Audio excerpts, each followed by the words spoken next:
Philippines to help rebuild the southern city of Marawi. The extent of the damage was visible on Thursday, 2 days after President Rodrigo Duterte declared it liberated after a 5-month battle against ISIL-linked fighters. The Philippines will receive an estimated $2.9 billion to help with reconstruction. UN Secretary-General Antonio Guterres will travel to the Central African Republic next week to draw attention to what he calls the world's forgotten crisis. Violence is on the rise in the country, which is split down religious and ethnic lines. Charlotte Bellis reports. Antonio Guterres draws attention as UN Secretary-General, and he's hoping his pull extends to the Central African Republic.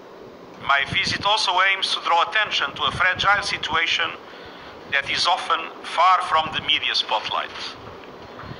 Across the country, communal tensions are growing, violence is spreading, and the humanitarian situation is deteriorating. A ceasefire ended civil war in CAR 3 years ago, but the violence never really stopped. The country is divided down religious and ethnic lines. More than 1 million people have either fled the country or been displaced inside. CAR's new leader, Faustin Touadéra, told the United Nations General Assembly last month that his country still needs help. We need to remember the humanitarian situation, which has worsened in many parts of our country because of the upsurge of violence, because of ferocious competition for the control of natural resources. The UN wants to add 900 troops to the 12,000-strong peacekeeping force in CAR, but confidence in the UN's forces has been damaged by allegations of widespread sexual abuse. The Secretary-General says his visit will show the UN is taking the issue seriously.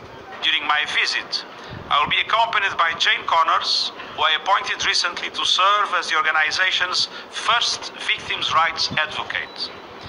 We are determined to ensure that the voices of victims are heard.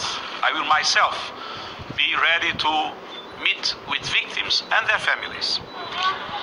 The sex abuse scandal means Guterres has to repair not just CAR, but the UN's reputation.